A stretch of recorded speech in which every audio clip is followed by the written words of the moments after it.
जय हिंद दोस्तों, स्वागत है आप सभी का आपके अपने परिवार द लॉजिकल साइंस में। मैं हूं आलोक सिंह आतिश और आज के इस वीडियो सेशन में हम लोग बात करने वाले हैं ग्रुप डी साइंस न्यूमेरिकल के 21वीं क्लास की। जी हां दोस्तों, इससे पीछे के वीडियो सेशन में हम लोगों ने ग्रुप डी साइंस न्यूमेरिकल का 20वां क्लास देखा था, जहां पे प्रकाश के परावर्तन से संबंधित न्यूमेरिकल क्वेश्चन को कंप्लीट करा था। दोस्तों आज के इस वीडियो सेशन से हम लोग मोल कंसेप्ट की शुरुआत करेंगे। मोल कंसेप्ट का ये हम लोग का पहला पार्ट होगा, जहाँ पे हम लोग मोल कंसेप्ट से संबंधित कुछ बेसिक जानकारी को समझेंगे और फिर उससे संबंधित न्यूमेरिकल प्रॉब्लम को करेंगे।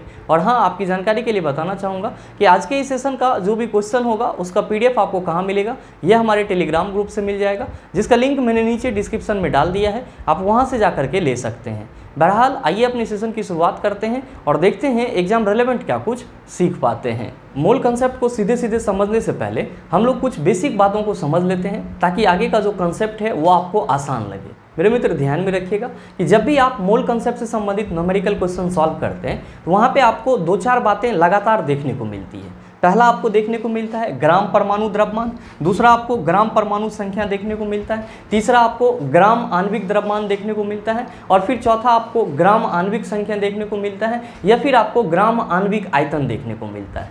जब भी आप मोल कंसेप्ट से संबंधित न्यूमेरिकल क्वेश्चन सॉल्व करते होंगे, ये सब बातें आपको लगातार देखने को मिलती होगी। आप सभी कंफ्यूज होते रहते हैं कि एक्चुअली में ग्राम परमाणु द्रव्यमान या ग्राम परमाणु संख्या होता क्या है। तो आइए पहले हम लोग डिस्कस कर लेते हैं कि ग्राम परमाणु द्रव्यमान क्या होता है। मेरे मित्र, आप सभी को ये चीज़ मालूम है कि परमाणु जो है वो किसका सूक्ष्मतम कण माना जाता है। तो आप सभी कहते हैं कि परमाणु जो है वो तत्व का सूक्ष्मतम कण माना जाता है। किसका सूक्ष्मतम कण माना जाता है? तो सर तत्व का, यानी कि एलिमेंट का सूक्ष्मतम कण माना जाता है। और आप सबों को मालूम है कि हर एक परमाणु का क्या होता है, अपना एक संख्या होता है जिसको हम लोग परमाणु संख्या कहते हैं, और हर एक का क्या होता है, अपना एक द्रव्यमान होता है जिसको हम लोग क्या कहते हैं, परमाणु द्रव्यमान कहते हैं। मेरे मित्र, अगर आपसे कोई ये पूछता है कि ये बताओ कि नाइट्रोजन का परमाणु द्रव्यमान कितना होता है, तो आप सभी क्या कहते हैं? आप सभी कहते हैं कि नाइट्रोजन का जो परमाणु द्रव्यमान होता है, नाइट्रोजन का जो परमाणु द्रव्यमान होता है वो होता है 14 AMU। क्या होता है? 14 AMU। ध्यान में रखिएगा कि यहाँ पे जो आप AMU लिख रहे हैं, इसका मतलब क्या होता है? एटॉमिक मास यूनिट होता है। मेरे मित्र, जब आप इसी नाइट्रोजन के द्रव्यमान को ग्राम में व्यक्त कर देते हैं, जब आप इसी नाइट्रोजन के द्रव्यमान को क्या करते हैं, ग्राम में व्यक्त कर देते हैं, तब ये नाइट्रोजन परमाणु का क्या हो जाता है, ग्राम परमाणु द्रव्यमान हो जाता है। क्या हो जाता है? ग्राम परमाणु द्रव्यमान हो जाता है। तो जब भी आपसे ये क्वेश्चन पूछा जाए कि ग्राम परमाणु द्रव्यमान क्या होता है, तो आप सभी बड़ा ही सरल भाषा में कहेंगे कि किसी भी परमाणु के द्रव्यमान को जब ग्राम में व्यक्त किया जाता है तब उसी को क्या बोला जाता है, ग्राम परमाणु द्रव्यमान बोला जाता है या फिर ग्राम एटॉमिक मास बोला जाता है। इसी तरह अगर आपसे कोई ये क्वेश्चन पूछे कि जरा सा ये बताओ कि ऑक्सीजन का ग्राम परमाणु द्रव्यमान क्या होगा, आप सभी क्या कहेंगे कि सर ऑक्सीजन के एक परमाणु का द्रव्यमान 16 होता है। ऑक्सीजन के एक परमाणु का द्रव्यमान कितना होता है? 16 होता है। और हम लोग इसको एटॉमिक मास यूनिट में मापते हैं। तो जब हमसे एटॉमिक मास यूनिट में पूछा जाएगा तब हम लोग कहेंगे 16 AMU। हमसे पूछा जा रहा है द्रव्यमान में कितना होगा, तो हम सभी क्या कहेंगे कि सर ये जो 16 है इसी को हम लोग 16 ग्राम लिख देंगे, तो ये क्या हो जाएगा, तो सर ऑक्सीजन के परमाणु का ग्राम परमाणु द्रव्यमान हो जाएगा। क्या हो जाएगा? ग्राम परमाणु द्रव्यमान हो जाएगा। तो हमेशा आपको ध्यान में रखना है कि किसी भी परमाणु के द्रव्यमान को जब आप क्या करते हैं, ग्राम में व्यक्त कर देते हैं, तो वो चीज क्या हो जाता है, ग्राम परमाणु द्रव्यमान हो जाता है या फिर ग्राम एटॉमिक मास होता है। आप सभी कहेंगे कि चलो सर इसको तो हमने समझ लिया, लेकिन ये बताओ कि ग्राम परमाणु संख्या क्या होती है। मेरे मित्र ध्यान में रखेंगे, इसी को हम लोग इंग्लिश में क्या कहते हैं, ग्राम एटॉमिक नंबर कहते हैं। क्या कहते हैं? ग्राम एटॉमिक नंबर कहते हैं। और इस चीज़ को समझने के लिए आप कुछ देर के लिए यहाँ पे जो ग्राम लिखा हुआ है इसको आप भूल जाइए। यहाँ पे क्या लिखा हुआ है, तो सर परमाणु संख्या लिखा हुआ है। तो आप जरा सा ये बताइए कि किसी भी तत्व के दिए गए द्रव्यमान में आप परमाणु की संख्या कैसे निकालते हैं। तो आप सभी कहते हैं बड़ा ही सिंपल है। अगर आपसे ये क्वेश्चन पूछ लिया जाए कि 32 ग्राम ऑक्सीजन में 32 ग्राम ऑक्सीजन में 32 ग्राम ऑक्सीजन में ऑक्सीजन के कितने परमाणु हैं, 32 ग्राम ऑक्सीजन में ऑक्सीजन के कितने एटम हैं, तब आप सभी क्या कहेंगे? आप सभी कहेंगे कि सर बड़ा ही आसान है बताना। क्यों?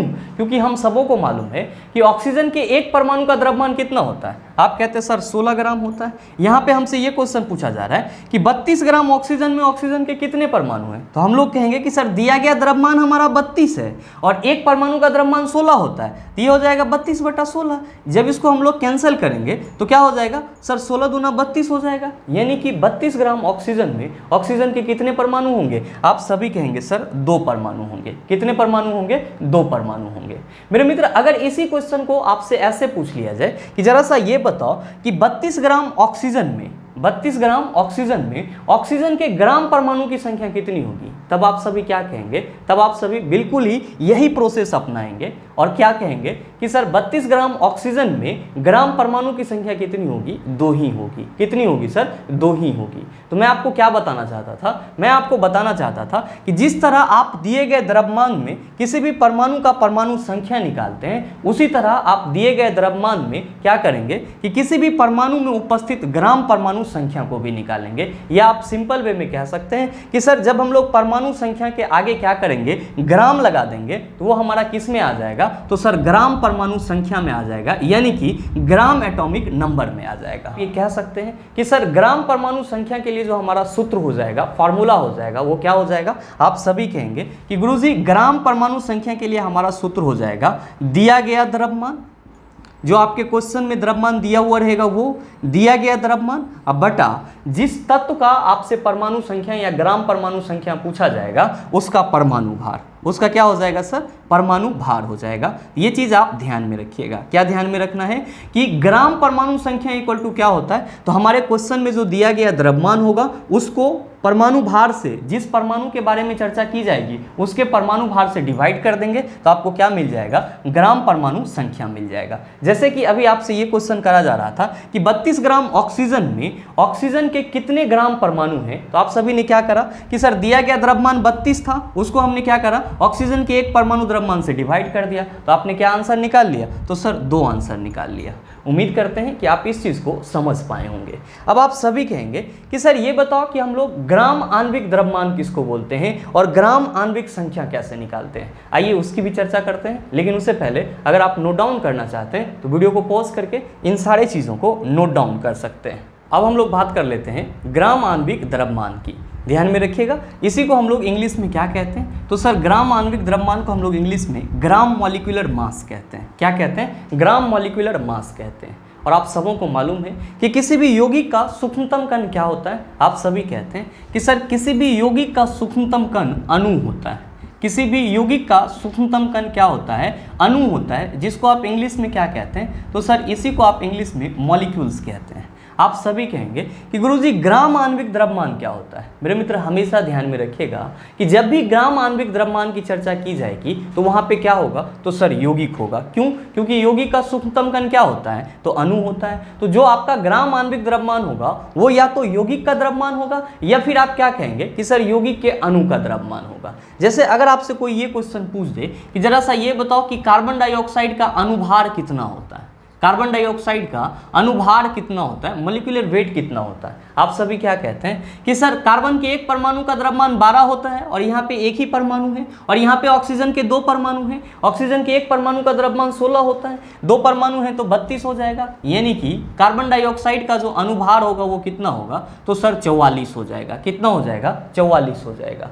मेरे मित्र जब आप इस अनुभार को AMU में रिप्रेजेंट करते हैं, यानी कि एटॉमिक मास यूनिट में रिप्रेजेंट करते हैं, तब ये कार्बन डाइऑक्साइड का अनुभार किस में कहलाता है, आप सभी कहते हैं सर AMU में कहलाता है। और जब इसी कार्बन डाइऑक्साइड के भार को आप ग्राम लगा करके रिप्रेजेंट कर देते हैं, जब इसी कार्बन डाइऑक्साइड के भार को आप ग्राम लगा करके रिप्रेजेंट कर देते हैं, तब कार्बन डाइऑक्साइड का जो मॉलिक्यूल्स है, अणु है, उसका द्रव्यमान किस में कहलाता है, तो सर ग्राम आणविक द्रव्यमान में कहलाता है, यानी कि इसी को हम लोग ग्राम मॉलिक्यूलर मास कहते हैं। तो आप सभी ये कह सकते हैं कि सर किसी भी यौगिक के अनुभार को जब हम लोग ग्राम लगा करके लिखते हैं तब उस यौगिक का जो अनुभार है वो क्या कहलाता है, तो ग्राम आणविक द्रव्यमान कहलाता है। इसी तरह अगर आपसे कोई ये क्वेश्चन पूछ दें कि जरा सा ये बताओ कि H2SO4 का यानी कि सल्फ्यूरिक अम्ल का ग्राम आणविक द्रव्यमान क्या होगा, तो आप सभी क्या कहते हैं कि सर H2SO4 का अनुभार 98 AMU होता है। H2SO4 का अनुभार कितना होता है? तो सर 98 AMU होता है। और इसी 98 को हम लोग क्या करेंगे, जब ग्राम लगा करके लिख देंगे तो ये H2SO4 का भार जो है वो किस में कहलाएगा? तो सर ग्राम आणविक द्रव्यमान में कहलाएगा, या इसी को हम लोग ग्राम मॉलिक्यूलर मास बोलेंगे। तो हमेशा ध्यान में रखिएगा कि जब किसी यौगिक का अनुभार या किसी अणु का अनुभार ग्राम के सहारे व्यक्त किया जाता है, तब जो उसका अनुभार होता है वो क्या कहलाता है? ग्राम आणविक द्रव्यमान कहलाता है। आप सभी कहेंगे कि गुरुजी ग्राम अणु संख्या कैसे निकालेंगे? तो जैसे अभी आपने ग्राम परमाणु संख्या निकाला है, ठीक उसी तरह हम लोग ग्राम अणु संख्या भी निकालते हैं। यहाँ भी आप थोड़ा देर के लिए ये मान लीजिए कि यहाँ पे आपका ग्राम नहीं है, आपको क्या निकालना है? तो सर अणु संख्या निकालना है, यानी कि मॉलिक्यूल्स का नंबर निकालना है। मेरे मित्र, अगर आपसे कोई ये क्वेश्चन पूछे कि 88 ग्राम कार्बन डाइऑक्साइड में 88 ग्राम कार्बन डाइऑक्साइड के कितने अणु होंगे, तो आप सभी क्या कहेंगे? आप सभी कहेंगे कि गुरुजी हमसे क्वेश्चन पूछा जा रहा है कि 88 ग्राम कार्बन डाइऑक्साइड में कार्बन डाइऑक्साइड के कितने अणु होंगे।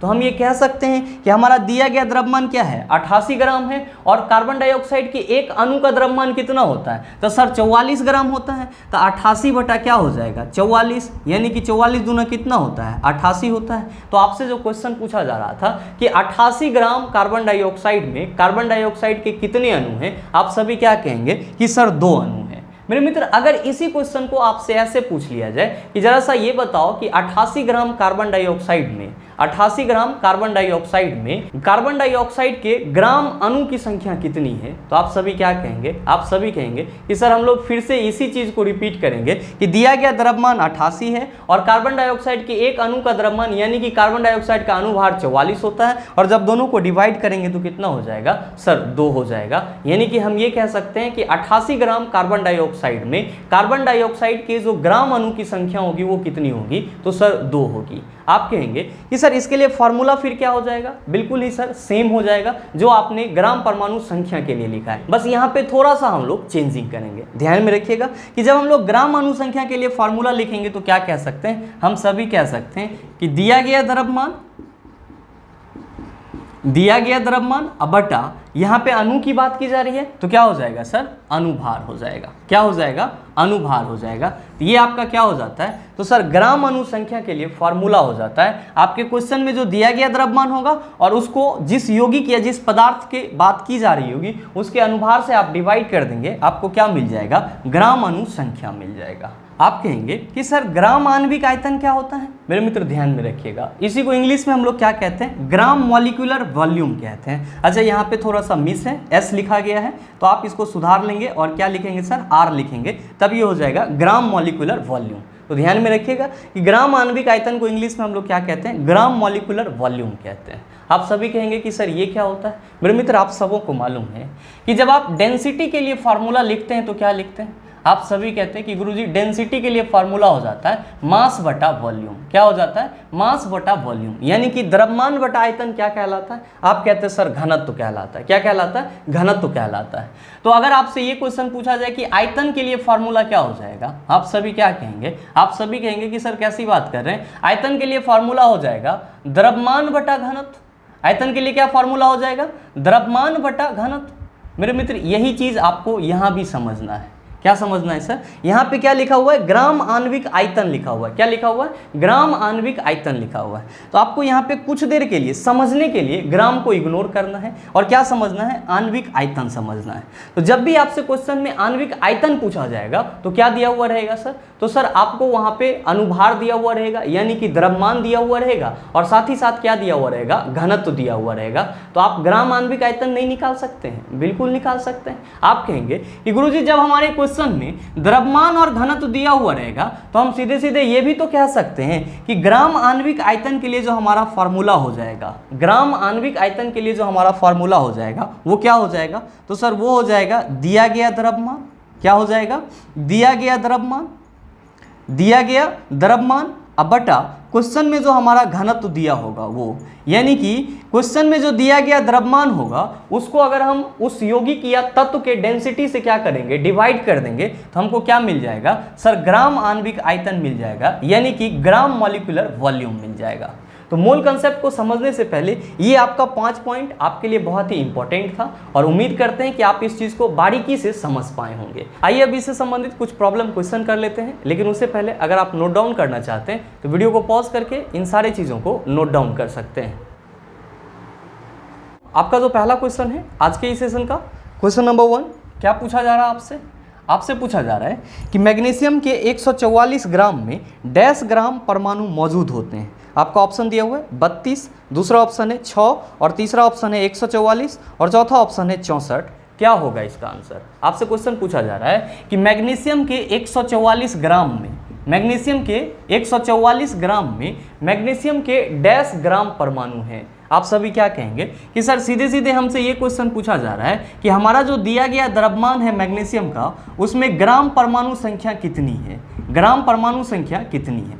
आप सभी क्या कहेंगे कि सर अभी जस्ट हम लोगों ने देखा है कि ग्राम परमाणु संख्या का फॉर्मूला क्या होता है, तो सर दिया गया द्रव्यमान बटा जिस तत्व या जिस परमाणु की बात की जाती है उसका परमाणु भार। क्या होता है सर?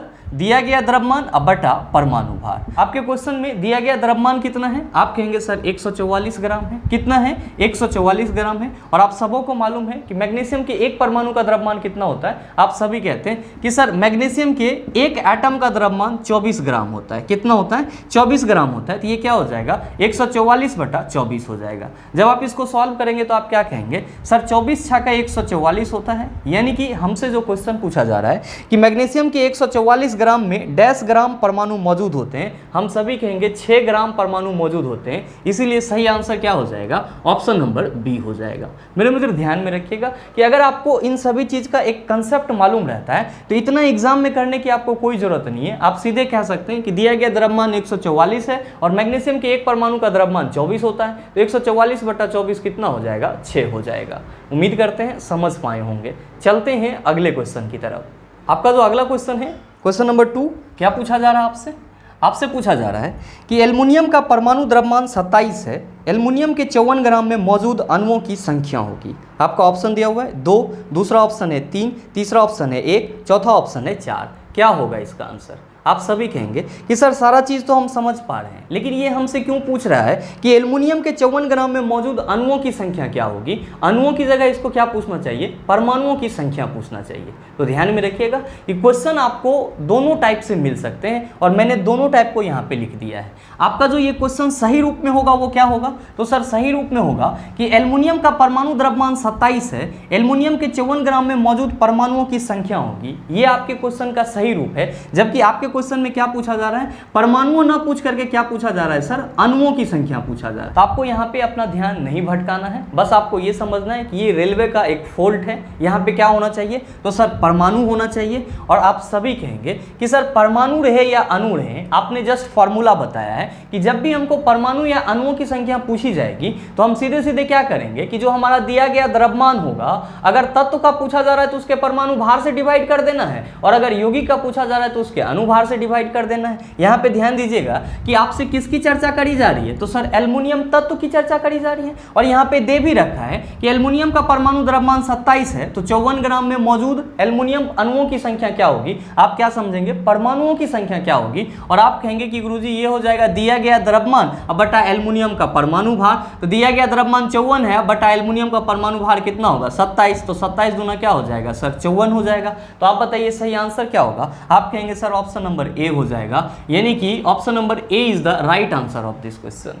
उम्मीद करते हैं समझ पाए होंगे। चलते हैं अगले क्वेश्चन की तरफ। आपका जो अगला क्वेश्चन है, क्वेश्चन नंबर 3, क्या पूछा जा रहा है आपसे?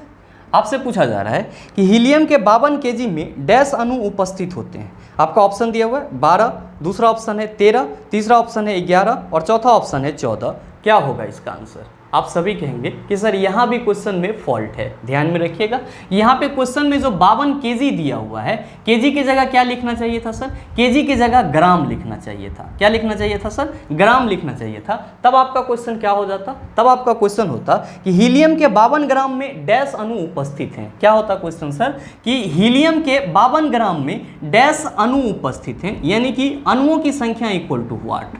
आप सभी क्या कहते हैं? आप सभी कहते हैं कि सर दिया गया द्रव्यमान कितना है हमारा? 52 है। दिया गया द्रव्यमान कितना है? 52 है। और हीलियम के एक अणु का द्रव्यमान कितना होता है? तो सर 4 होता है। यहाँ पे 52 बटा क्या हो जाएगा सर? 4 हो जाएगा। और आप सबों को मालूम है कि 13 चौका कितना होता है? 52 होता है। तो जब आपसे क्वेश्चन ये पूछा जाता कि हीलियम के 52 ग्राम में अणुओं की संख्या कितनी होती है, तो आप सभी क्या कहेंगे कि सर 13 होती है। तो अगर आप क्वेश्चन को सुधारें तो इस हिसाब से आपके इस क्वेश्चन का सही आंसर क्या हो जाएगा? आप सभी कहेंगे sir option number B is the right answer of this question.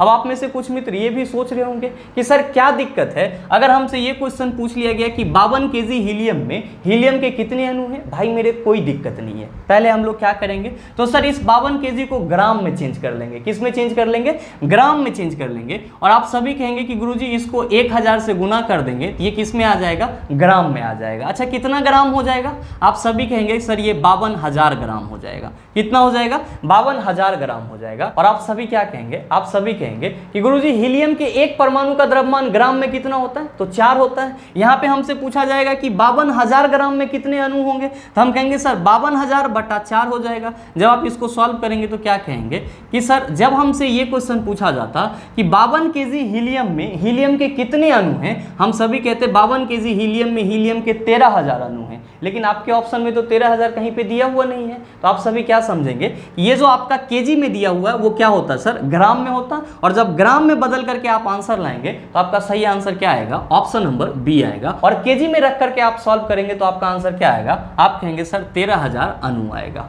उम्मीद करते हैं समझ पाए होंगे। चलते हैं अगले क्वेश्चन की तरफ। आपका जो अगला क्वेश्चन है, क्वेश्चन नंबर 4, क्या पूछा जा रहा है आपसे? आपसे पूछा जा रहा है कि CO2 के 88 ग्राम में मौजूद अणुओं की संख्या है। आपका ऑप्शन दिया हुआ है 2, दूसरा ऑप्शन है 4, तीसरा ऑप्शन है 3 और चौथा ऑप्शन है 1। क्या होगा इसका आंसर? आप सभी कहेंगे सर आसानी से बना लेंगे। क्वेश्चन क्या पूछा जा रहा है कि CO2 के 88 ग्राम यानी कि कार्बन डाइऑक्साइड के 88 ग्राम में कार्बन डाइऑक्साइड के अणुओं की संख्या कितनी है? कार्बन डाइऑक्साइड के अणुओं की संख्या कितनी है? आपसे ये चीज पूछा जा रहा है। आप सभी क्या कहेंगे? सर अभी जस्ट हम लोगों ने फॉर्मूला देखा है कि अणुओं की संख्या इक्वल टू क्या होता है? तो सर दिया गया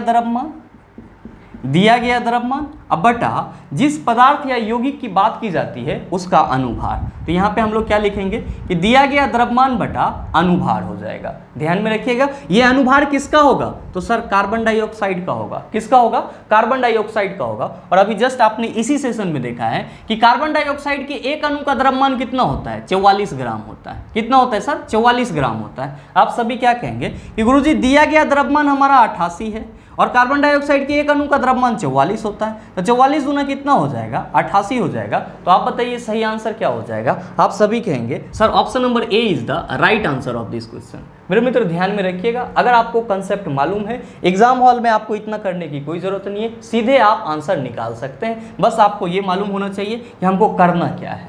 उम्मीद करते हैं समझ पाए होंगे। चलते हैं अगले क्वेश्चन की तरफ। आपका जो अगला क्वेश्चन है, क्वेश्चन नंबर 5, क्या पूछा जा रहा है आपसे? आपसे पूछा जा रहा है कि ऑक्सीजन का ग्राम आणविक द्रव्यमान 32 ग्राम है, ऑक्सीजन का घनत्व 1.429 है, ऑक्सीजन का ग्राम आणविक आयतन क्या है? बताइए ना बनेगा? आप सभी कहेंगे सर आसानी से बना लेंगे। हमसे क्वेश्चन क्या पूछा जा रहा है कि ऑक्सीजन का ग्राम आणविक आयतन 32 ग्राम है, यानी कि जो आपका O2 मॉलिक्यूल्स है, जो आपका क्या है सर? O2 मॉलिक्यूल्स है, ऑक्सीजन के अणु हैं, इसका ग्राम आणविक द्रव्यमान कितना दिया हुआ है? इसका ग्राम आणविक द्रव्यमान कितना दिया हुआ है? आप सभी कहेंगे सर क्वेश्चन में 32 ग्राम दिया हुआ है। साथ ही साथ ऑक्सीजन का घनत्व कितना दिया हुआ है? आप कहेंगे सर 1.429 दिया हुआ है। आपसे क्या पूछा जा रहा है? आपसे पूछा जा रहा है आणविक आयतन क्या होगा। आपसे क्या पूछा जा रहा है कि आणविक आयतन क्या होगा? आप सभी क्या कहेंगे? सर आपने अभी जस्ट बताया है कि आणविक आयतन इक्वल टू क्या होता है? तो सर आणविक आयतन इक्वल टू होता है आणविक द्रव्यमान बटा घनत्व। क्या होता है सर? आणविक द्रव्यमान बटा घनत्व होता है। आप सभी क्या कहेंगे कि गुरुजी आणविक द्रव्यमान 32 है और घनत्व कितना है? 1.429 है, तो 32 बटा क्या हो जाएगा? 1.429 हो जाएगा। जब आप यहाँ से पॉइंट हटाएंगे तो ऊपर आपका क्या हो जाएगा? 3 जीरो हो जाएगा। और जब आप सॉल्व करेंगे तो ये आ जाएगा 22.4 लीटर। कितना आ जाएगा सर? 22.4 लीटर। यानी कि आपसे जो क्वेश्चन पूछा जा रहा है कि ऑक्सीजन का ग्राम आणविक द्रव्यमान 32 ग्राम है, ऑक्सीजन का घनत्व 1.429 है, ऑक्सीजन का ग्राम आणविक आयतन क्या होगा? आप कहेंगे 22.4 लीटर मीटर होगा तो सही आंसर क्या हो जाएगा? आप सभी कहेंगे सर ऑप्शन नंबर ए हो जाएगा। मेरे मित्र ध्यान में रखिएगा कि मोल कंसेप्ट से संबंधित जो बेसिक पॉइंट होते हैं उससे जो आपके एग्जाम में क्वेश्चन पूछे जाते हैं वो आपका इसी प्रकार का होता है। यानी कि अगर आपने इस 5 क्वेश्चन को अच्छे से समझ लिया तो मेरे ख्याल से इस टॉपिक से जो भी क्वेश्चन पूछे जाएंगे आप उसका जवाब 100% दे सकते हैं। लेकिन आप सभी कहेंगे कि सर इतना कम क्वेश्चन में हमारा प्रैक्टिस कैसे होगा? तो आइए प्रैक्टिस के लिए हम लोग 5 होमवर्क क्वेश्चन देख लेते हैं जिसको आप अपने घर पे प्रयास कीजिएगा। लेकिन उससे पहले अगर आप इस क्वेश्चन के सॉल्यूशन को नोट डाउन करना चाहते हैं तो वीडियो को पॉज करके नोट डाउन कर सकते हैं। तो ये आपका कुछ होमवर्क क्वेश्चन हो जाता है जिसकी टोटल संख्या 5 है। इसको आप घर पे करने का कोशिश कीजिएगा और मेरे ख्याल से आप इन सारे क्वेश्चन को आसानी से सॉल्व कर लेंगे। ध्यान में रखिएगा ये सारे क्वेश्चन अभी जो आपने वीडियो के अंतर्गत कंसेप्ट करा है उसी पे बेस है, तो आपको ज़्यादा परेशानी नहीं होगा। और हाँ, आपकी जानकारी के लिए बताना चाहूँगा कि इसके अगले पार्ट में यानी कि मोल कंसेप्ट के दूसरे पार्ट में हम लोग प्रॉपर रूप से मोल कंसेप्ट को समझेंगे, साथ ही उससे संबंधित पूछे गए न्यूमेरिकल क्वेश्चन को सॉल्व करेंगे। साथ ही उम्मीद करते हैं कि ये वीडियो आपको अच्छा लगा होगा। अगर आपको वीडियो अच्छा लगा तो वीडियो को लाइक कीजिएगा, ज़्यादा से ज़्यादा शेयर कीजिएगा और हाँ, अगर आप चैनल पे नए हैं तो सब्सक्राइब करके बेल आइकन दबा लीजिएगा ताकि इस तरह के एग्जाम रिलेवेंट वीडियो का नोटिफिकेशन सबसे पहले आपके पास पहुंचे और आप उसको सबसे पहले देख पाओ। मिलते हैं फिर अगले सेशन में, तब तक के लिए best of luck. Thank you, have a nice day.